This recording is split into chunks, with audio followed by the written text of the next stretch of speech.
Pues muy buenas tardes a todos y todas. De nuevo, para muchos de vosotros, ¿quiénes sois nuevos en este evento? Muy bien, pues especial bienvenida a los que empezáis con nosotros. Al resto ya nos conocéis más o menos. Mi nombre es Juan Ignacio Torregrosa, soy el director de la Escuela Politécnica Superior de Alcoy, de este campus de la Politécnica de Valencia, y tengo el placer y el honor de poder presentar, agradeceros la asistencia, recibiros, y no me voy a extender mucho más. Sabéis perfectamente que estáis todos en vuestra casa, los que ya habéis estado, los que comenzáis. Mucho éxito, mucho divertiros, mucho aprender para este año, y a vuestra disposición tanto por vosotros como para la asociación, para que lo que necesitéis por parte de la escuela y de este equipo directivo. Le voy a dar la palabra a Jordi Segura, que os va a hacer una presentación un poco de la gestión del curso, y que después, para no presentarse él, pues lo presento yo ya. Va a daros una charla de la historia no contada de la Coca-Cola, que será súper interesante seguro, y que espero que os guste mucho, y seguro que él también. Así es que recibamos con un fuerte abrazo y aplauso a Jordi. Gracias.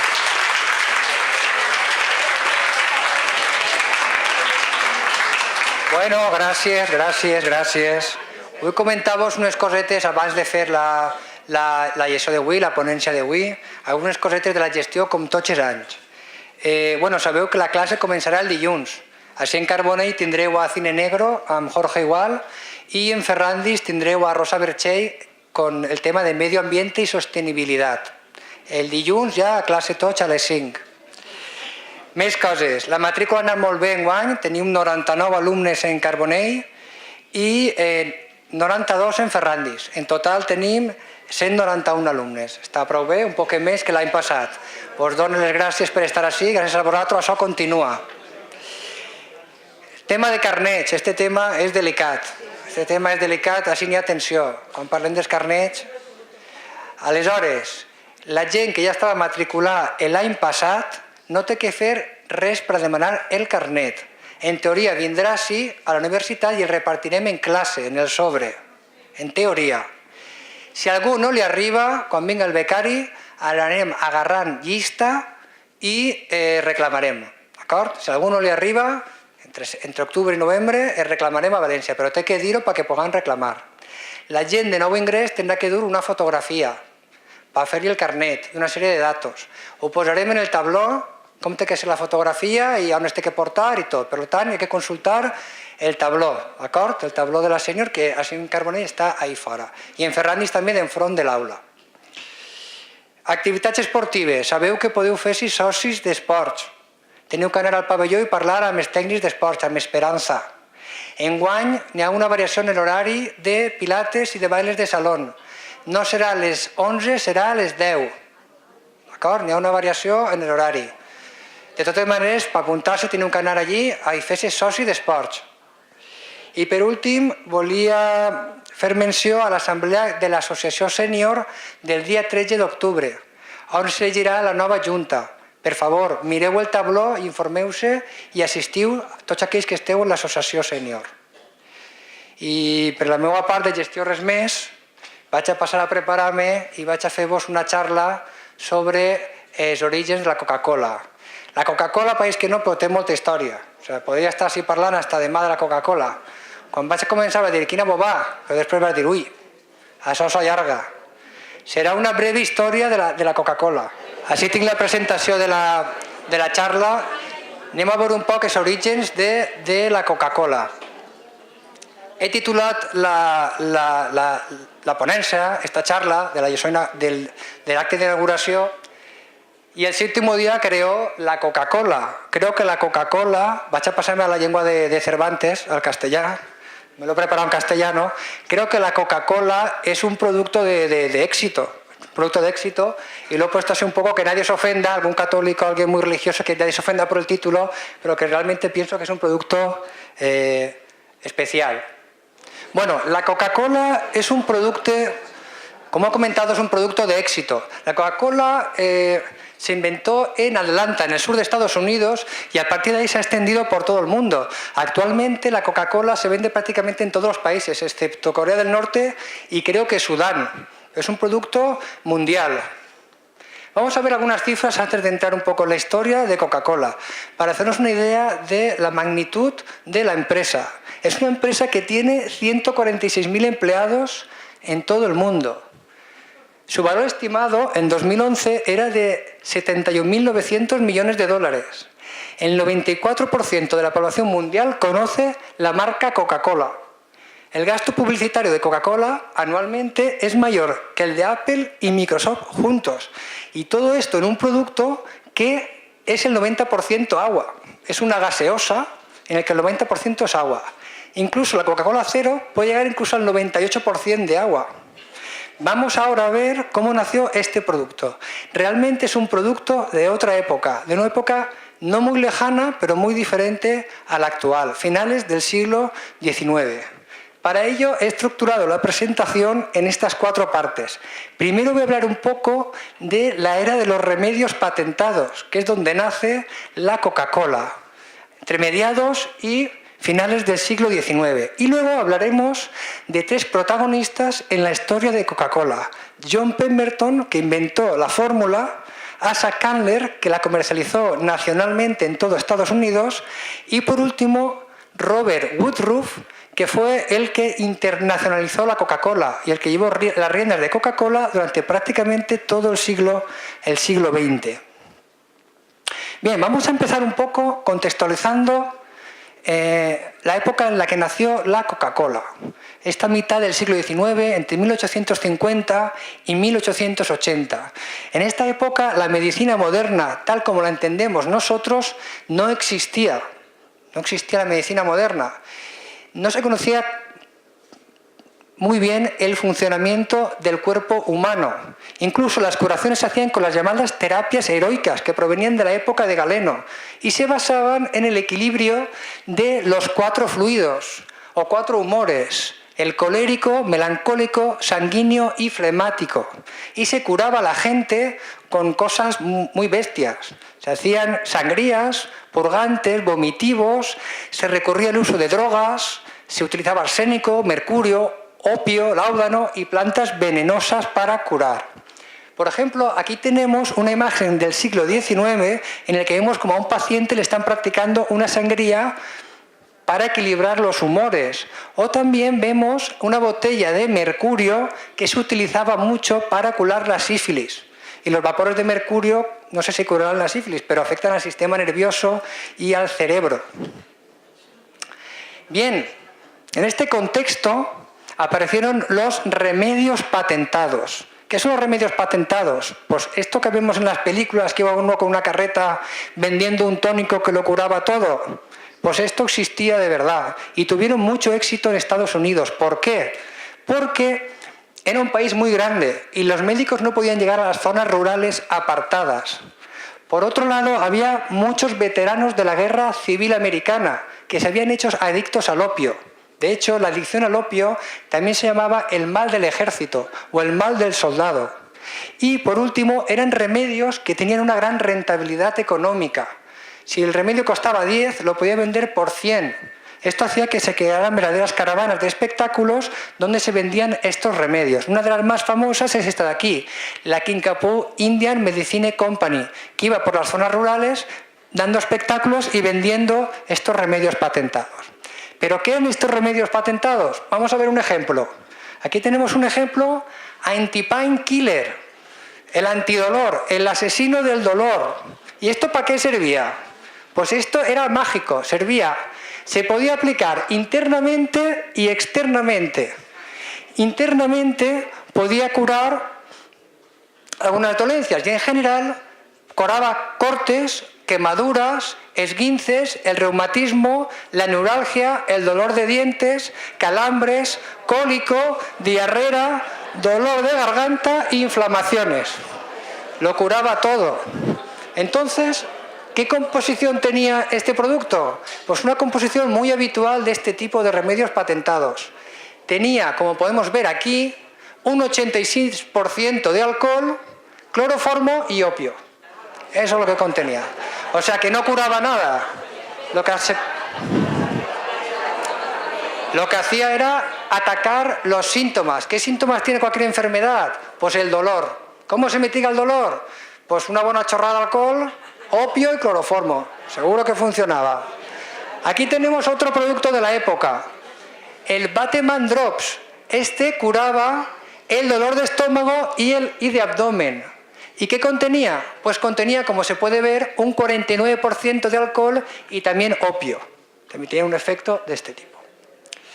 Más, aquí tenemos el jarabe para la tos del siglo XIX. Cough Syrup, jarabe para la tos. Este jarabe para la tos, como podemos ver, estaba un poquito más trabajado e incorporaba otro componente. Alcohol, cannabis, cloroformo y morfina. Tenía esto de aquí. También tenía un poquito de cannabis. Y este, otro producto más. Este parejírico era para curar las diarreas. También tenía una base de alcohol y de opio, pero es muy interesante ver la dosificación del producto.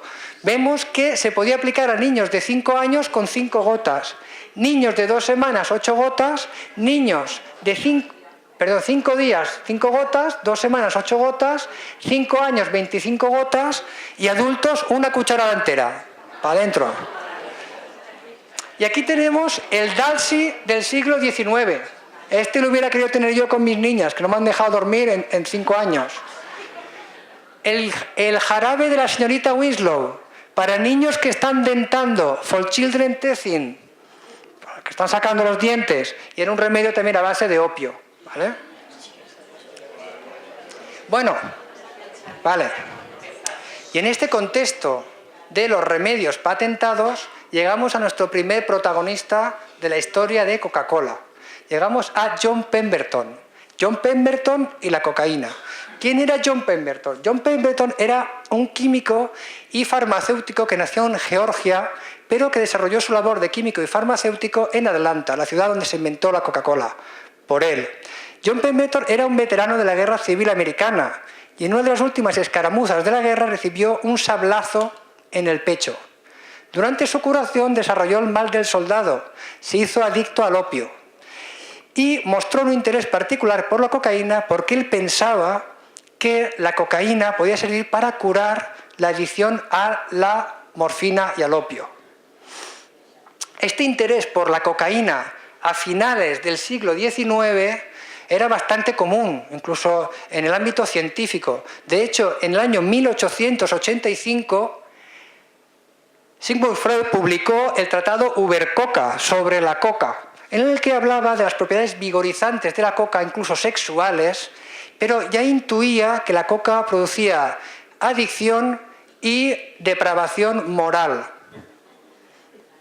Sin embargo, esto no fue motivo para que la cocaína en este último cuarto del siglo XIX se empleara en varios medicamentos y remedios patentados. Por ejemplo, aquí tenemos unas gotas de cocaína para el dolor de dientes en los niños. Cocaine Toothpaste Drops, cura instantánea, que podemos ver para el dolor de dientes, pastillas de cocaína, gotitas de cocaína. Y aquí tenemos unas tabletas de cocaína que se utilizaban para el catarro, dolor de garganta, problemas de garganta, nerviosismo, dolor de cabeza, insomnio. Curiosa la cocaína para el insomnio. Creo que el efecto es totalmente el contrario. Bien, vale. El producto estrella con cocaína de esta época eran los vinos con cocaína. Los vinos con cocaína fueron muy populares en este último cuarto del siglo XIX. Aquí podemos ver un ejemplo. Se vendían como tales, como licores, pero también se vendían como que tenían propiedades curativas. Aquí tenemos un Coca Wine de McGee, Marshall y Bolton y se puede ver que sirve para la fatiga de mente y cuerpo. Absolutamente garantizado. Se vendía en la época este vino de cocaína. Otro vino de cocaína. Coca Wine para la fatiga de mente y cuerpo y también cura la neuralgia, el insomnio y el decaimiento. Aquí tenemos otro vino con cocaína. Había un gran interés por la cocaína en esta época. Era un producto totalmente legal, al igual que el opio, no estaba prohibido. Pero el rey de los vinos con cocaína era el Vin Mariani. Y este producto es muy importante porque tiene tiene una importancia especial, una relevancia especial en la historia de cocaína. El vin Mariani lo inventó Angelo Mariani, que era un productor corso y era un vino de Burdeos con cocaína. Su cuñado montó una delegación comercial en Nueva York y lo distribuyó por Estados Unidos. De hecho, el mismo presidente Ulysses Grant consumió vin Mariani. Era suministrador de varias casas reales de toda Europa y muchos intelectuales y famosos de la época lo tomaban y participaban en la publicidad del producto. Por ejemplo, aquí tenemos en este prospecto publicitario de vin Mariani, tenemos escritores famosos como Alejandro Dumas, Émile Zola o Julio Verne. ¿Qué decía Julio Verne del vin Mariani?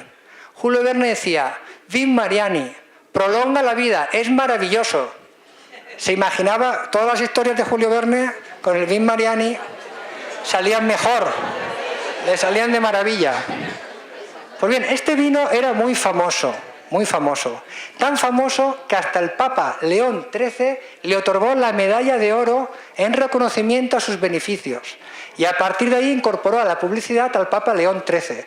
Se decía que la dieta del Papa León XIII era pan con vino, pero no decían que era vin Mariani, que tenía cocaína. ¿Vale?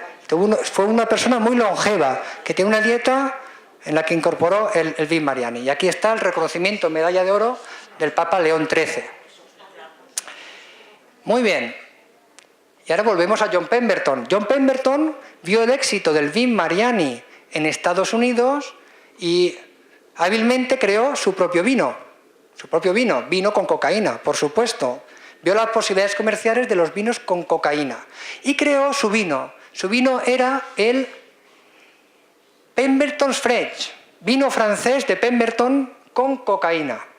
Es curioso ver que en la propaganda del Pemberton French se vendía como la cura para la adicción a la morfina y al opio.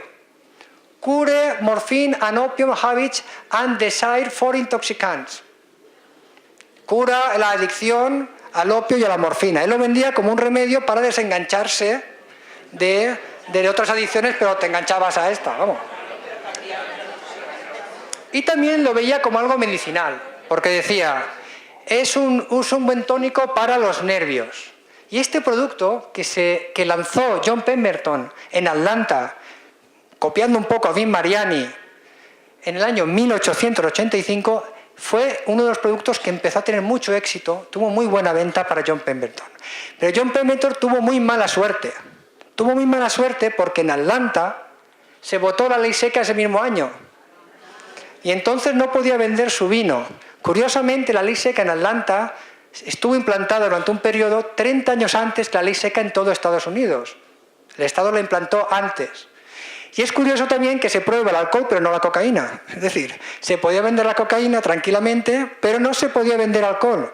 Esto frenó bruscamente las ventas de John Pemberton French. Aquí tenemos un anuncio en la prensa local para la votación por la ley seca. Pedía que se registraran para votar wet o dry, seco o mojado. Es decir, o ley seca o no. Aquí se llamaba la votación en el año 1885. Esto fue un problema para John Pemberton, pero lo resolvió hábilmente. Quitó el alcohol del Pemberton French, añadió fragancias frutales y nueces de cola y creó otro producto, que es la Coca-Cola. Aquí tenemos el primer anuncio de Coca-Cola, del año 1886 en el Atlanta Journal. Era un pequeño anuncio en el periódico, al lado de un fotógrafo que hacía fotografías, otro que era sombrerero, y aquí viene el anuncio de Coca-Cola. Se publicitaba como refrescante, delicioso y vigorizante. El nombre de Coca-Cola no lo inventó John Pemberton, lo inventó su publicista Mark Robinson, que es este señor que tenemos aquí, que también jugó un papel clave en el desarrollo de Coca-Cola.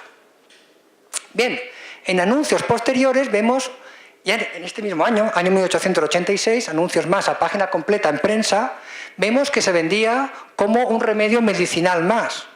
De los muchos que hemos visto, uno más era Coca-Cola.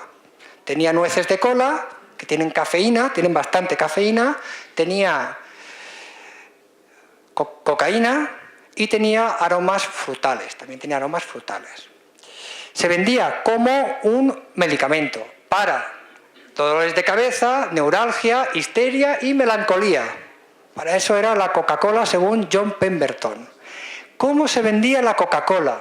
John Pemberton hacía un jarabe en bidones y lo suministraba a las farmacias que tenían fuentes de soda. Se mezclaba el jarabe con soda en estos servidores. Por ejemplo, la primera farmacia en la que se distribuyó Coca-Cola fue la farmacia de Jacobs, que tenemos aquí en la imagen. Aquí tenemos una recreación de cómo era la farmacia de Jacobs en la época. En las fuentes de soda se ponía un vaso, ese vaso es un vaso original, se invertía el jarabe y luego se añadía agua carbonatada y se mezclaba. Y así se creaba el vaso de Coca-Cola. No era la única bebida disponible que se obtenía de esta manera. Habían multitud de jarabes que se hacían de esta manera y en las mismas farmacias. Coca-Cola era un producto más. Y ahora viene la pregunta: ¿cuánta cocaína tenía la Coca-Cola de John Pemberton? No hay datos al respecto, pero según el bisnieto de Frank Robinson, el publicista de Coca-Cola con John Pemberton, se estima que por cada vaso que hemos visto habían 28 gramos de jarabe. Y dentro de esos 28 gramos de jarabe habían 8,45 miligramos de Coca-Cola. O sea que si yo me hago 3 Coca-Colas, me pongo como una moto. Ya sería una dosis importante de cocaína. Siempre y cuando la dosis fuera de 28 gramos, porque si me tiran una chorradeta mes, pues claro, eso no estaba... Según lo que echáramos del bidón, había más o menos. Bueno, lamentablemente para John Pemberton murió en el año 1887, un año después de inventar Coca-Cola. La Coca-Cola se vendía bien, al principio se regalaban cupones de Coca-Cola para que la gente la consumiera y introduciera el producto, pero no era un producto que digamos de éxito, que destacara especialmente. Y aquí entra nuestro siguiente protagonista, que es Asa Candler. Asa Candler también era nativo de Georgia, se trasladó a Atlanta y también era químico y farmacéutico. Entró a trabajar para un empresario que tenía varias farmacias y con el tiempo adquirió una de las farmacias y se casó con la hija del empresario también. A partir de aquí, cuando empezó a ser económicamente más pudiente, invirtió en el negocio de los remedios patentados.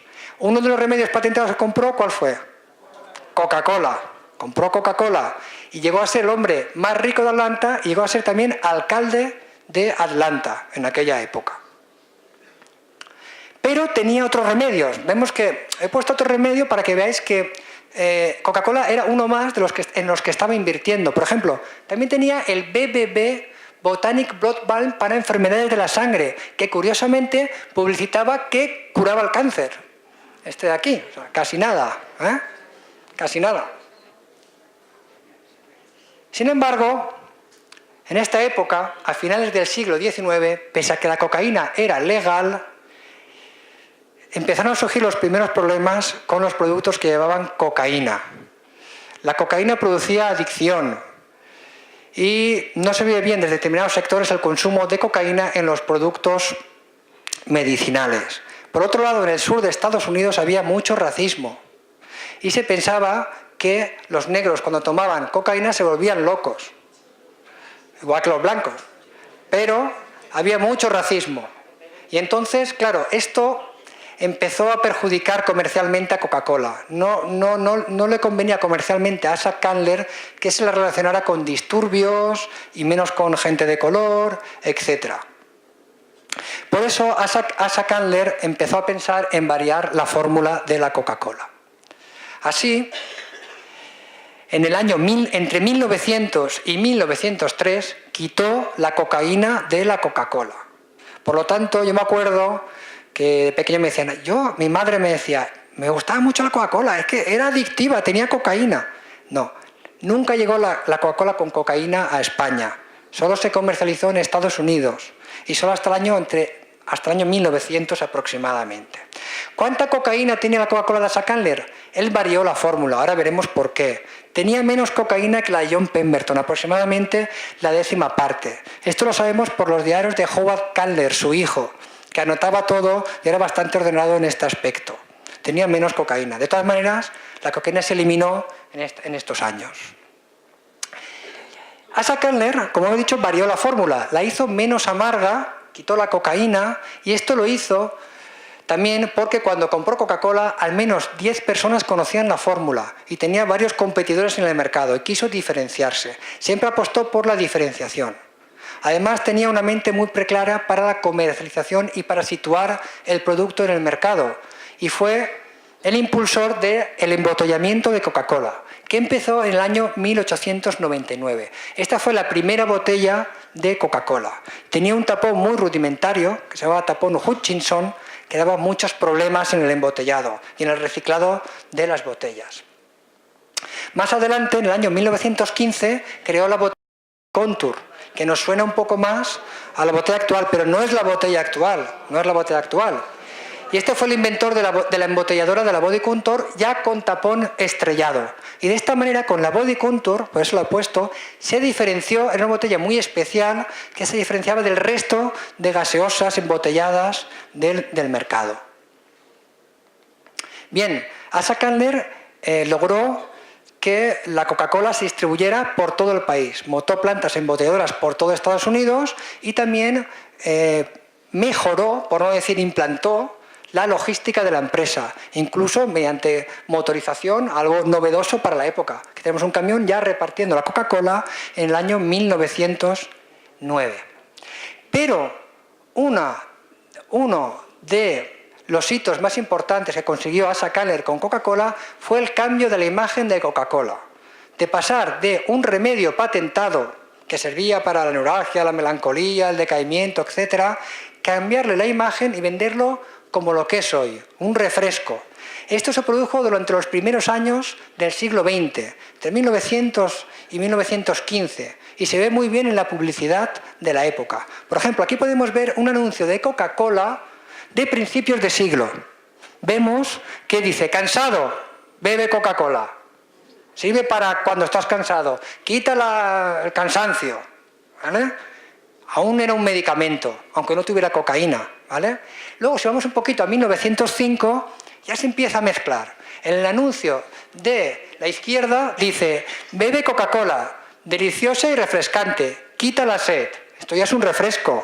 Sin embargo, habían anuncios en la misma época que aún decían que sirve para el cansancio físico y mental. ¿Vale? Aún estaba mezclado. Esto fue evolucionando poco a poco, hasta que más o menos sobre 1915-14 la publicidad ya era totalmente de un refresco. Ya se había perdido la herencia de Coca-Cola, su nacimiento como remedio patentado. Era simplemente un refresco. ¿Y esto por qué? Porque la gente no quería tomar una medicina si no estaba enfermo. A la gente le gustaba Coca-Cola. Entonces se sentía culpable al tomar un medicamento. Quería tomar un refresco. Asa Candler leía muy bien el mercado y vio que tenía que cambiar la imagen. Y por eso lo cambió durante estos años. Por lo tanto, aunque el inventor de la Coca-Cola fue John Pemberton, yo, a mi entender, creo que el que hizo unas aportaciones muy importantes fue Asa Candler. Bien, muy rápido. En 20 minutos hemos acabado. Bueno, vamos a nuestro tercer protagonista. Aunque no quería vender la empresa, su hijo, a sus espaldas, vendió la empresa a una sociedad inversora de Atlanta, cuyo presidente era Ernest Woolworth, el padre de Robert Woolworth, un eminente banquero de Atlanta. Este banquero colocó a la cabeza de la empresa a su hijo, a Robert Woolworth, que tenemos aquí en una fotografía. Y Robert Woolworth llevó las riendas de la empresa personalmente, le llamaban el jefe, desde 1919 hasta 1987. Y fue el que cometió el error más grande en la historia de Coca-Cola, que no vamos a llegar a verlo porque voy a quedarme en los años 40. Pero en el año que murió, el año antes de morir, aprobó en Estados Unidos la comercialización de la New Coke, la nueva Coca-Cola. Esta nueva Coca-Cola tenía un poquito más de azúcar. En los años 80 Pepsi le comía el terreno a Coca-Cola. Pepsi es un poco más dulce. Entonces aprobó esta nueva Coca-Cola, con el error de retirar por completo la antigua fórmula. Fue un fracaso absoluto. La Newcomb duró un año en el mercado y se tuvo que restituir la fórmula original. Bien, Robert Woodruff inventó mucho en publicidad. Fue un innovador en la publicidad y expandió la compañía en todo el mundo. Por ejemplo, una campaña muy innovadora es la que vamos a ver a continuación. ¿Quién es este personaje que vemos aquí? Santa Claus, pero no se parece a Santa Claus, ¿no?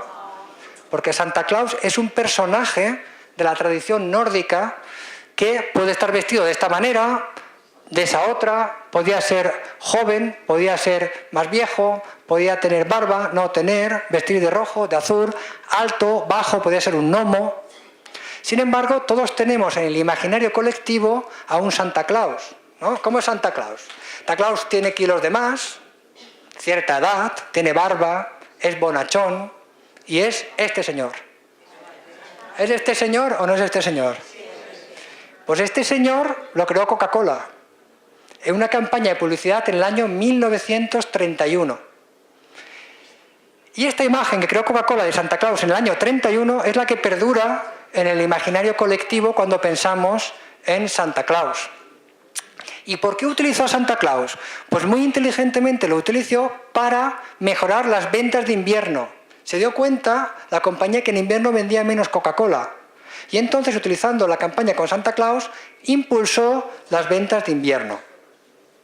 Y aquí tenemos el anuncio original, el primer anuncio original con Santa Claus, el Santa Claus de esta campaña del 31 de Coca-Cola. Me quito el sombrero con la pausa que refresca, decía Santa Claus. Bueno, más cosas importantes que pasaron en los años 30 para Coca-Cola. ¿Cuál es el gran competidor de Coca-Cola? Pepsi, ¿no? Pepsi. Hay una leyenda urbana que decía que Pepsi era de Coca-Cola, que se había creado su propia competencia, creando un monopolio de mercado. Esto no es cierto. Pepsi siempre fue una compañía independiente de Coca-Cola. De hecho, la Pepsi, el componente es la pepsina, ¿vale? Fue una compañía que no tuvo éxito hasta principios de los años 30. Estuvo pasando de mano en mano y casi siempre la bancarrota. Y se ofreció por 2 veces a Coca-Cola para que la comprara. Y Coca-Cola las 2 veces no quiso comprarla. La última vez que se ofreció Coca-Cola, la segunda vez, fue en el año 1932.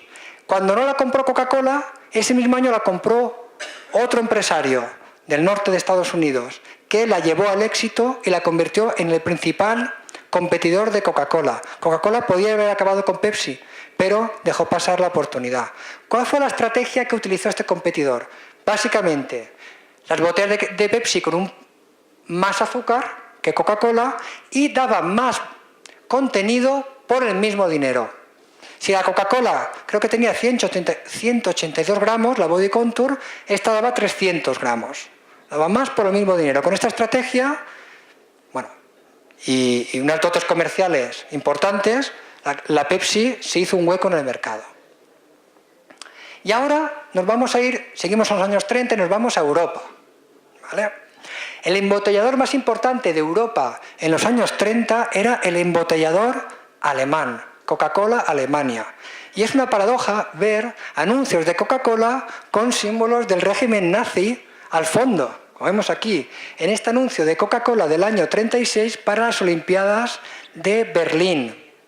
De hecho, la Coca-Cola participó en mítines del régimen, en eventos deportivos mano a mano con el régimen, y cuando se acababan las convenciones de la empresa se decía Heil Hitler sin ningún problema.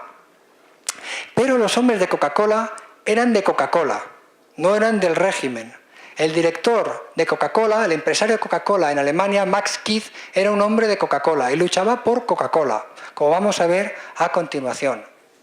Bueno, aquí vemos algún anuncio más de Coca-Cola en las Olimpiadas, muy ligadas al régimen, porque el régimen nazi en aquella época entró al poder por las urnas y apoyaba mucho el deporte. Como curiosidad, vemos aquí a Max Schmeling con Hitler. Este Max Schmeling se vendía como el prototipo de la supremacía aria, muy a su pesar, porque él no estaba de acuerdo, pero claro, ahí no lo podía decir, y luchó en el año 1936 con Joe Louis por el título de los pesos pesados. Pues bien, ¿cómo acabó Max Schmeling? como embotellador de Coca-Cola en Alemania. Coca-Cola al final siempre ganaba, ¿no? El capitalismo siempre gana, por encima de cualquier ideología. Volvamos a los años 30. Al empezar la contienda, Coca-Cola también creaba anuncios publicitarios apoyando a las tropas en Alemania. Sin embargo, aquí había un problema importante para Coca-Cola. El jarabe venía directamente de Estados Unidos y los alemanes en Estados Unidos ya no querían exportar a Alemania porque estaban a punto de entrar en guerra y ya no podían exportar el jarabe. Por otro lado, todas las compañías extranjeras en Alemania durante la Segunda Guerra Mundial se nacionalizaron. Todas menos Coca-Cola. Bueno, casi todas. Una de ellas fue Coca-Cola, porque su director, Max Kidd, sabía manejarse muy bien en la burocracia del Estado alemán en aquella época. Pero realmente tenía un problema. Ya no podía embotellar Coca-Cola. Y tenía las embotelladoras en marcha, incluso en plena guerra. Para no parar las embotelladoras, les dijo a sus empleados que había que crear un nuevo producto.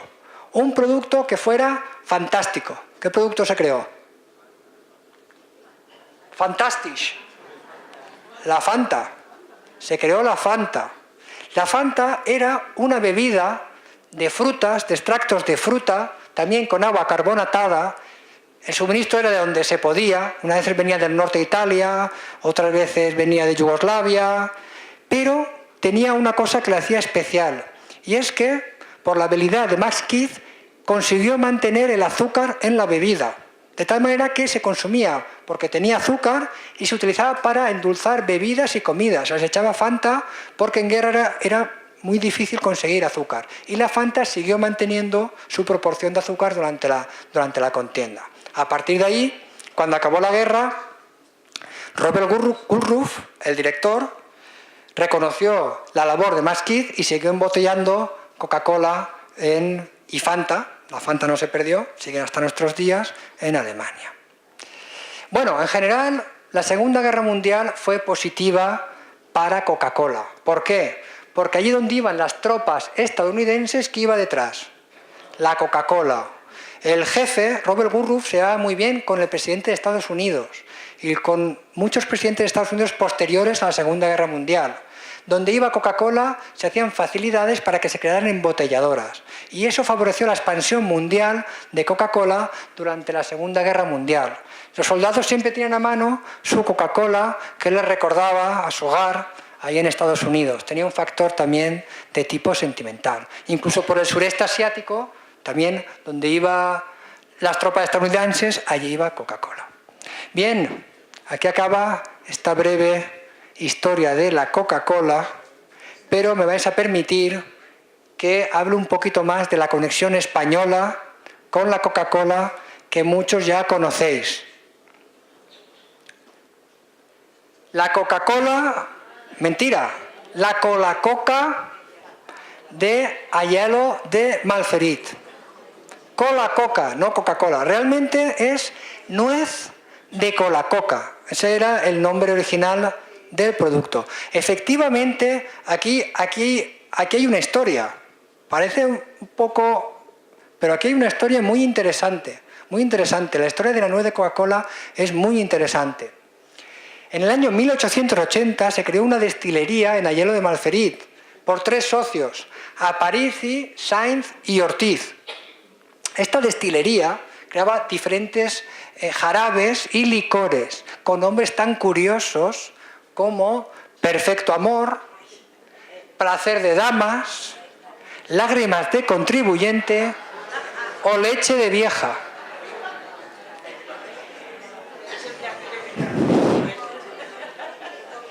Era una destilería muy importante. Llegó a ser suministradora de la Casa Real. En el año 1892, la reina regente, María Cristina de Austria, la nombró proveedora de la Casa Real. Y además recibió un montón de medallas y reconocimientos en ferias y exposiciones internacionales, más de 20 medallas. Uno de los socios, Aparici, era muy viajero y de donde iba, a las ferias llevaba sus productos y ganó varias medallas.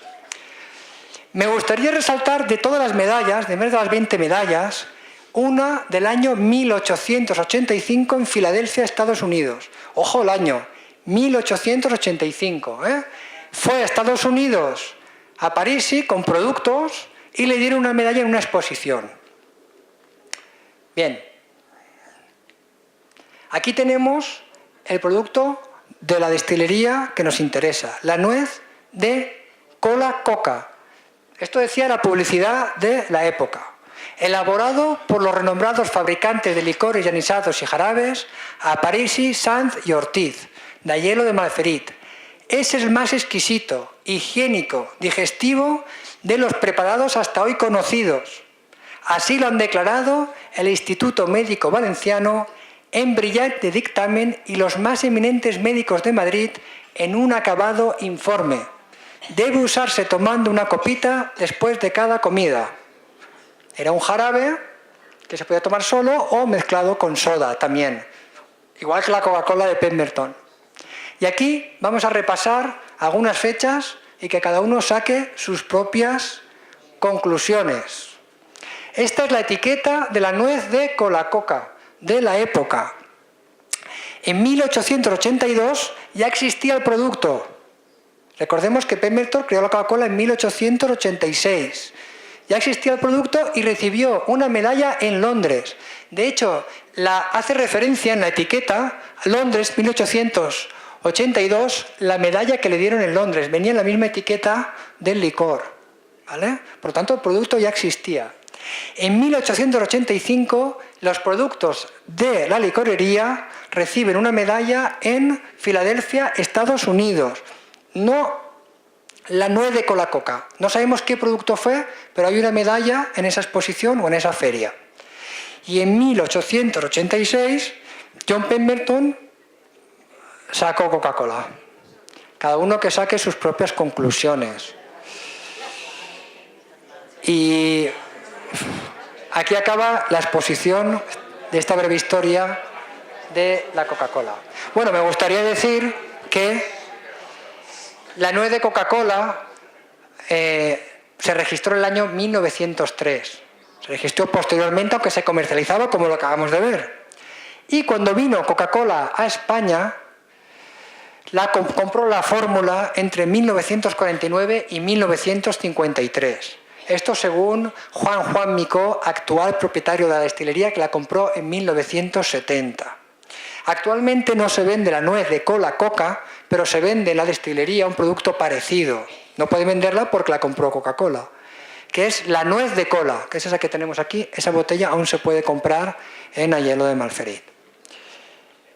Aquí tengo algunas referencias donde me he basado para la lección.